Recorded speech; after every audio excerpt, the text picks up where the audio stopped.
terrific bowl win. If you would welcome Joe Barnes, leader on and off the field.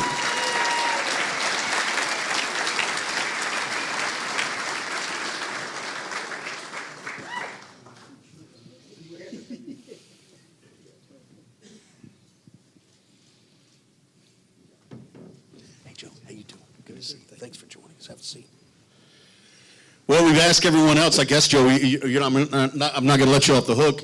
The recruiting process to get to Texas Tech, how'd that happen? Well, growing up in Texas, you wanted to stay in Texas. And being a West Texas boy, in my senior year, I had a real good season, and I made what back then Dave Campbell's blue chip list. Right. And that's voted on by all the Southwest Conference coaches. So I felt like I owed it to the Southwest Conference to go play in the Southwest Conference. I like it. And so you went to Texas Tech, and then in '73, it was a great year. Y'all went to the Gator Bowl, 11-1. 11-1. Yeah. What was that season like? Oh, it was a great season. We had a great team, a very unselfish team. Well, we didn't have a 1,000-yard rusher, but we had like 4 guys that rushed for over 400 yards, 500 yards. We had didn't have any 1,000-yard receivers, but we had 5 of them that caught just as many passes, as many yards. So, and our defense was very opportunistic. They got turnovers for the offense, and we didn't blow anybody out that year, but we went 11-1.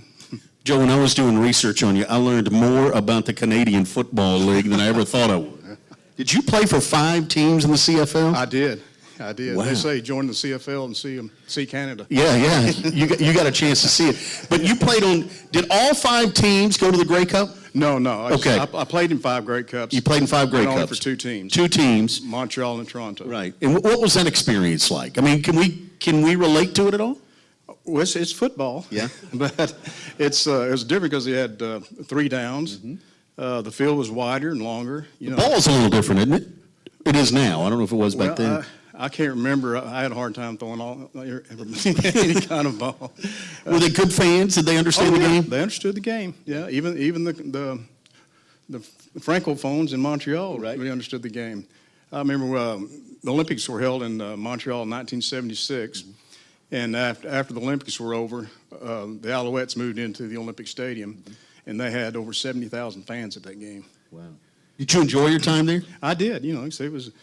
Made a paycheck and, won a couple of Grey Cups and made some great friends. And it was a wonderful experience for me. And it's a fun style of football to watch. Oh, it is. Like 3 downs to make a first. So, my coach at Texas Tech, Jim Carlin, we didn't throw the ball that much. I threw it about 10 times a game. And got to Canada, I was throwing about 10 times a quarter. So it was a lot of fun. Do you miss the Southwest Conference? I do miss the Southwest Conference. It's sad that, money got involved in the sports, but that's basically what it is. But the Southwest Conference was, back then, like I say, everybody that grew up playing football in Texas, wanted to play in the Southwest Conference. You got some buddies here, I noticed, too, don't you? I do. I have, of course, my wife and my children over there, my 2 brothers, growing up with them, and their wives, then 2 of my neighbors, my next door neighbor and the guy that lived right behind us, they're both here. So, matter of fact, we had a lot of front yard football games in a little hometown of Big Lake. You must be a pretty good guy if your neighbors show up. Oh, yeah. I'm surprised they're the only ones that didn't boo me. There you go. Yeah, they were my biggest fans, but also the biggest critics. I like it. And then I got some teammates that are here today, some Texas Tech teammates. They were on that 73 team. They went to the Gator Bowl, finished 11-1. Yes, sir. Joe Barnes, congratulations. Latest inductee of the Southwest Conference Hall of Fame, ladies and gentlemen. Thank you, Joe. You bet. Enjoy it, Joe.